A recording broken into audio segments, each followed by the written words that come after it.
Et bonjour Alma Dufour. Bonjour. Soyez la bienvenue.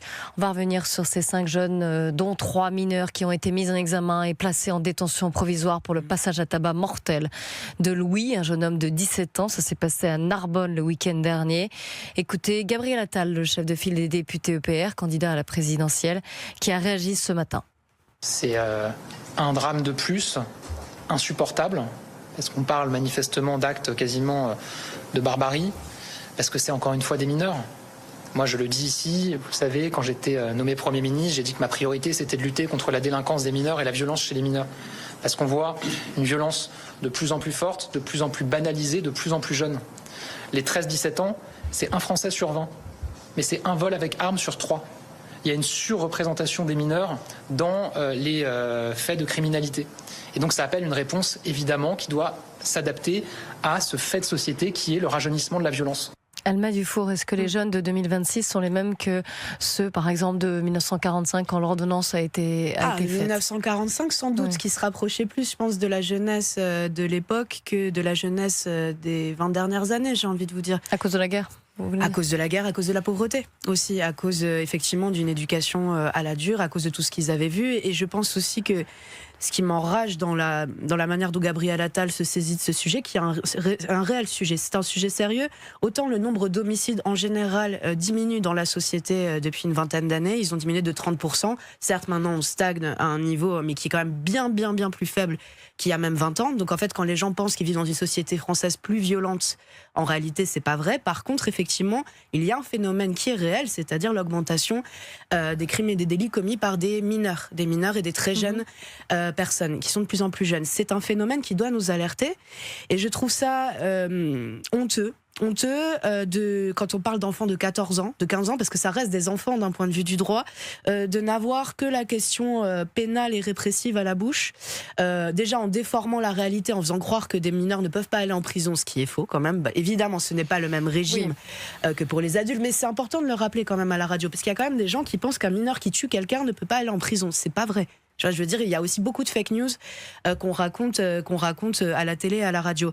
Mais par contre, M. Attal se garde bien de dire qu'il ne renforce absolument pas les moyens de la protection de l'enfance, du suivi pédagogique, éducatif par des éducateurs spécialisés, des enfants qui peuvent subir eux-mêmes des violences dans leur foyer. Aujourd'hui, un juge justement de la protection de l'enfance, on en parlait dans le cadre de l'affaire Liana, mais c'est très important. Un juge de la protection de l'enfance, normalement, il devrait suivre 300 dossiers d'enfants. Aujourd'hui, c'est plutôt 600.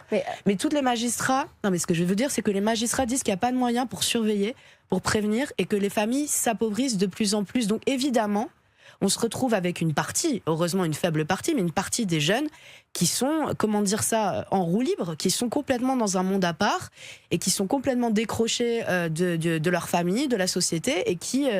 ont des attitudes et des passages à l'acte qui sont parfois dramatiques. La réponse pénale est évidemment une réponse. C'est ce que j'allais vous dire. Mais en fait, est-ce que toute cette histoire, cette barbarie là, ce drame-là, parce qu'il avait déjà été passé à tabac en plus, et il était allé au commissariat. Non, mais il faut qu'il soit puni. Voilà. Je veux dire, il n'y a pas de... Donc la répression n'est pas exclue. C'est-à-dire que elle ne s'explique pas uniquement par la pauvreté. Bien sûr, mais c'est quand même très très important de le dire, parce que tous les pays qui ont fait des efforts de prévention, d'amélioration des conditions d'existence des jeunes ont vu la criminalité baisser. C'est ce que je reproche à l'extrême droite et à Gabriel Attal, qui leur emboîte le pas dans ce registre-là sur il faut plus de répression, plus d'ordre. Il n'est pas le seul. Gérard Larcher, le président LR du Sénat, excusez-moi, il dit qu'il faut revoir l'ordonnance de 45. Gérard Larcher, le jour où il aura un avis intéressant à donner sur la société française, pardon, c'est quand même le président du Sénat.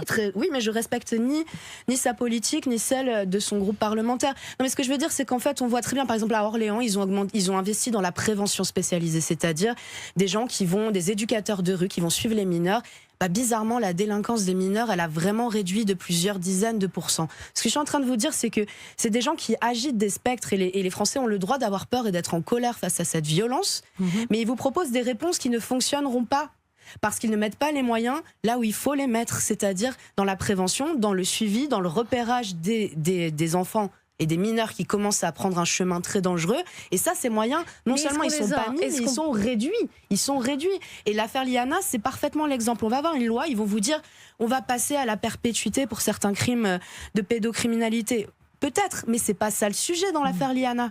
C'est exactement pas ça le sujet. C'est pas le fait que le violer un mineur et le tuer ne soit pas puni de prison. Le sujet, c'est qu'il n'y a plus assez de moyens dans la police et la justice pour qu'ils fassent correctement leur travail. Donc Gabriel Attal, qui fait partie d'un gouvernement où en gros le président dit il n'y a pas de problème de moyens dans l'affaire Liana, revient en disant voilà, c'est des peines plus dures, sans jamais parler du fait que le système policier et judiciaire est en train de s'effondrer. C'est pour ça que je suis en colère contre cette réponse, même si évidemment des jeunes qui ont tué un autre dans un passage à tabac doivent être punis par la loi et aller en prison. Je pense que c'est pas la question à ce stade. Alma Dufour, puisque vous parlez et que vous évoquez l'affaire Liana, écoutez Gérard Larcher, donc que vous justement, pas. C'est pour ça que je suis encore plus choquée de son comportement aujourd'hui. Il était l'invité de Laurence Ferrari ce matin sur CNews et Europe 1, le président du Sénat qui a affirmé être choqué par la journée de justice morte proposée par les magistrats face à la suspension d'un procureur d'Auch. Je dois dire que quand j'entends que la réponse ce serait une journée justice morte, j'avoue que je suis choqué. C'est inacceptable. Par rapport, oui. D'abord, qu'est-ce que montre le pré-rapport? C'est qu'il y a eu des dysfonctionnements dans la chaîne pénale. Nous aurons le 10 juillet le second rapport. Parallèlement, la commission des lois du Sénat a entamé une procédure de commission d'enquête, notamment pour savoir qu'est-ce qui s'est passé entre les instructions données par la chancellerie au parquet et la suite. Si la seule réponse doit être corporatiste, vous savez, nous sommes un État de droit. Dans un État de droit, la confiance dans la justice est quelque chose d'essentiel. Je ne suis pas de ceux qui veulent dire qu'il faut se défier de la justice, mais aussi qu'il faut que la justice, par son attitude, nous aide à restaurer cette confiance. Dans cette affaire, Alma Dufour, qui a choqué et ému la France entière, est-ce que c'était la réponse que l'on attendait de la part des magistrats ? Écoutez, moi je pense que le gouvernement et Monsieur Larcher, qui en est un fervent soutien quand même, ont cherché un peu le bâton pour se faire battre, parce que c'est eux.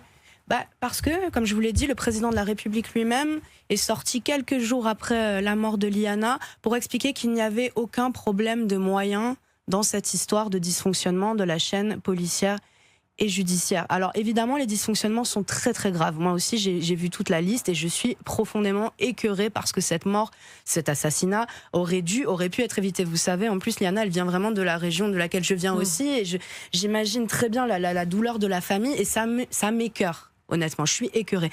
Par contre, faire comme si les magistrats notamment n'avaient pas tiré la sonnette d'alarme, mais depuis des années, et ne pas se saisir d'une vraie crise, car c'est une vraie crise qui met à nu en fait le système, encore une fois, pour apporter des vraies réponses. C'est là où ils ont évidemment créé les conditions pour que toute la magistrature se dresse devant eux. Il y a eu des budgets en hausse. Mais les pour la budgets, justice. vous savez, en fait, les budgets en hausse, ils sont en dessous de l'inflation. Et c'est là où moi, je suis enragée. Ça fait 2 ans qu'on dit à chaque fois que les budgets passent et que, par exemple, le Parti Socialiste et le Rassemblement National refusent de censurer les budgets, on dit, mais attendez, dans tous les services publics, sauf la défense, les budgets, en fait, baissent par rapport à l'inflation. Et c'est le cas de la justice. Et je l'ai dit, et on passait comme ça, tous les journalistes passaient comme ça, oh, c'est pas si grave, oui, mais il faut faire des coupes. De toute manière, on a trop de dépenses, personne ne regardait, je veux dire, le détail de ce qui se passe vraiment. Dans la justice, oui, les budgets ont augmenté, mais ils sont en dessous de l'inflation. Et par rapport à la défense, c'est une paille. Ils ont augmenté de 3 milliards. La défense, c'est plus de 25 milliards. Ce n'est absolument pas une priorité. Aujourd'hui, le budget augmente, mais ça comble à peine les trous laissés par la carence de moyens. Je veux dire, déjà, il faut compter les places de prison et les fonctionnaires pénitentiaires qui sont comptés dans ce budget de la justice qui augmente. Mais surtout, voilà, il y a des juges, il y a des tribunaux aujourd'hui où ils ne trouvent pas assez de juges, puisque plus personne ne veut faire ce travail, je vous le dis. Et on a, en 2021, une magistrate qui s'est suicidée. Elle s'est pendue. Vous vous en souvenez sans doute même pas. Même moi, j'avais oublié tellement on en a peu parlé. Elle s'est pendue, dans son bureau, elle a dénoncé le manque de moyens. Il y a plus les 2 tiers des magistrats français qui, à cette époque-là, l'ont soutenue en disant, vous verrez qu'un jour, il va y avoir des drames. Eh bien, Liana, c'est un des drames qui est aussi dû, pas que, parce qu'il y aura aussi des fautes personnelles. Et c'est justement ce que l'enquête... Pour autant, est-ce que justement, on peut ne pas sanctionner quand il y a eu ces erreurs individuelles qui sont pointées du doigt par les rapports, notamment là préliminaire, on verra après la fin de l'enquête. Tout à fait. Et moi, je suis pour cette doctrine sur la police, par exemple, avec l'IGPN, ou sur la gendarmerie, avec l'inspection de la gendarmerie. Je suis évidemment pour cette doctrine sur la justice, quand il y a des fautes personnelles et des agents, parce que la police est aussi en cause, il n'y a pas que la justice, la gendarmerie, pardon. Quand il y a des agents qui vraiment par déconsidération de ces sujets-là de violences sexistes et sexuelles, et notamment sur mineurs, n'ont pas donné l'attention suffisante à des affaires, bien sûr qu'il faut qu'ils soient sanctionnés à titre individuel. Mais là, s'ils se retrouvent avec toute une profession qui organise une journée justice morte, c'est parce que justement, ils n'ont pas du tout voulu ouvrir le sujet des moyens qui sont un véritable problème, et ils vont finir par vraiment brusquer tellement la profession que ça va être très très compliqué. Par ailleurs, Gérald Darmanin a annoncé un choc numérique, justement pour les magistrats, pour la justice, pour la profession. Enfin, j'allais dire, ça va plutôt dans le bon sens. Il a eu 3 ans pour le faire dans les budgets. Et nous, mais en fait, le problème, ce qui est écœurant avec ce gouvernement, je suis désolée, mais c'est qu'ils attendent qu'il y ait des morts. Et c'est Eliana, je suis désolée, c'est pas la seule. C'est une affaire tellement redoutable en termes de déjà son âge, en termes de toutes les fois où il y a eu des signalements, etc. Que c'est pour ça que ça fait un énorme écho. Malheureusement, Liana, je vous le dis, n'est pas la seule victime d'agresseurs qui ont été dénoncés et qui n'ont pas été arrêtés. Il y a une dame qui s'est fait tuer par son ex-conjoint. Elle était venue porter plainte à la gendarmerie 2 heures avant qu'il la tue. Ils ne sont pas intervenus. Vous voyez, ça, c'est des choses récurrentes. Oui, bien sûr. Il y a 200 féminicides par an et la plupart ont été signalés à la police avant que le meurtre n'ait lieu. C'est ça que je suis en train de vous dire.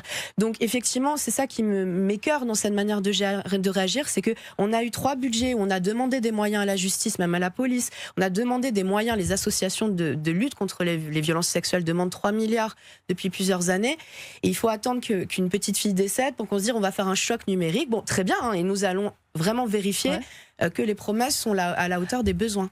Autre annonce dans le cadre de cette affaire, la proposition de loi intégrale qui sera en examen à l'automne à l'Assemblée nationale. C'est un texte de 78-79 articles qui paraît un peu fourre-tout d'ailleurs. Aussi, il y a beaucoup de choses, mais est-ce que ça va dans le bon sens aussi? Est-ce que vous allez le soutenir? En fait, là, encore une fois, c'est exactement le problème. Oui, il y a plein de mesures qui vont dans le bon sens. Elles sont aussi issues de ce que proposent des associations féministes. Et donc, du coup, évidemment, le problème, c'est qu'il n'y a pas 1 euro de plus pour la faire appliquer. Et donc, c'est toujours le même problème. On va multiplier les dispositifs, les encadrements, les alertes, etc., sans aucun moyen pour appliquer ces nouvelles procédures. Et en fait, on vit comme dans une illusion. C'est-à-dire que c'est transpartisan et c'est porté par une socialiste. Je sais, mais justement, je lui reproche pas de porter le texte. Mais nous, en fait, on ne veut pas, encore une fois, s'engouffrer dans une opération de com s'il n'y a pas 1 euro en plus dans la formation des agents, dans le recrutement des agents, pour qu'enfin, excusez-moi, on mette enfin vraiment, on résolve enfin cette crise, vraiment, des féminicides, des infanticides, de l'inceste, des viols sur mineurs qui sont en train d'angoisser sérieusement les Françaises et les Français à toutes les échelles de la société et dans toutes les villes de France. Vous pourriez voter contre? Non, on ne va pas voter contre un texte dont on partage le fond des mesures. Par contre, on alerte très sérieusement sur le fait qu'il n'y a aucun moyen en plus et que c'est une hypocrisie, encore une fois. Si le gouvernement voulait vraiment mettre fin à cette crise, et j'appelle ça une crise, il engagerait des moyens supplémentaires. Dufour, on va parler de la présidentielle, on va parler bien sûr du débat sur les mariages en situation irrégulière. Juste avant, un mot quand même de cette canicule dont on souffre tous évidemment. 72 départements, je parle sous votre contrôle, 72 départements exactement. Vigilance rouge. Et je veux dénoncer le fait que le gouvernement n'agit pas assez vite. Très honnêtement, déjà on est impréparé. Il y a des enfants qui s'évanouissent dans les cours des écoles. Là en ce moment dans ma circonscription, c'est la Normandie en plus, donc vous imaginez que c'est peut-être pas le point le plus chaud du territoire. Début des il fait chaud. Dans les crèches, j'ai des professionnels des crèches qui m'écrivent, qui disent qu'il fait 33 degrés dans les crèches. Dans les EHPAD, c'est pareil. Une dame âgée vient de décéder dans la chambre de son hôpital parce qu'il fait 36 degrés. Je veux dire, non, c'est catastrophique. On va avoir des milliers de morts, peut-être même plus. Et on n'a toujours pas de clim dans les écoles, de bouteilles d'eau, même des choses basiques. Je parle même pas du fait que le gouvernement ait réduit les moyens à l'adaptation contre le changement climatique, du fait que nos écoles ne sont toujours pas isolées, nos EHPAD non plus, mais là juste des moyens d'urgence pour essayer de calmer la situation ne sont pas mis à disposition. Je suis excessivement inquiète. Alors il y a le plan Orsan qui est déclenché, qui monte de niveau d'ailleurs. Mais voilà, en fait, il faut vraiment. C'est pour ça que je me permets. C'est à ça que ça sert la radio aussi. Je fais un appel au gouvernement. Il faut absolument, et aux mairies, que tout le monde travaille ensemble. Il faut absolument aller très vite et augmenter massivement les moyens pour que les choses se passent le mieux possible dans les conditions dans lesquelles on est aujourd'hui. Alors, il y a la situation actuelle, notre canicule en ce moment dans les jours qui viennent, ou en tout cas pour aujourd'hui, et puis il y a tout ce qu'on doit faire aussi dans les années à venir. Mais là, ça va prendre des années. Bien sûr, et ça aurait été bien justement que Emmanuel Macron ne nous dise pas qui aurait pu prédire, parce que c'est types de vagues de chaleur sont prévues par le GIEC depuis au moins 20 ans.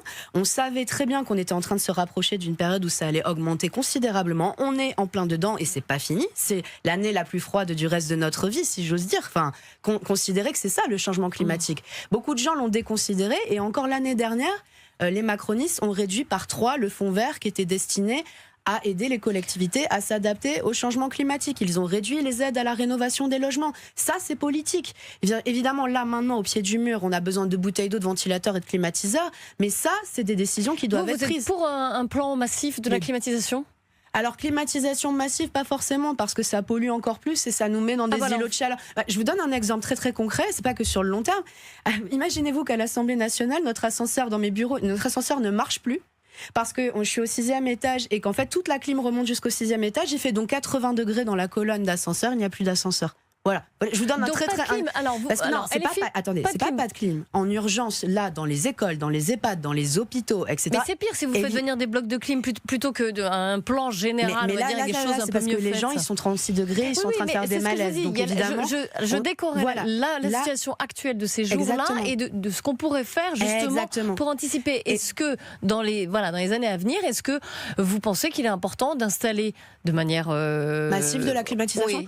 Je pense que c'est qu'en fait, notamment dans les services publics, hôpitaux, écoles, crèches. Je pense qu'en fait, c'est des choses qui se travaillent avec des experts et des scientifiques, mais qu'il y a déjà beaucoup de choses qu'on peut faire sur le bâti qui permettent vraiment de limiter la température intérieure sans avoir recours à la climatisation. Dans les services publics les plus essentiels où on a des publics vulnérables, évidemment, on n'est pas contre de mettre de la climatisation pour que ce soit supportable. Mais en fait, il faut vraiment avoir une vision à l'échelle du bâti. Et par exemple, dans la ville dans laquelle je vis, on a rénové une école l'année dernière à plus de plusieurs millions d'euros. Elle est toujours pas adaptée à la chaleur. Et là, on est obligé de la fermer parce que les enfants s'évanouissent. L'inauguration de la rénovation, c'était il y a 2 ans.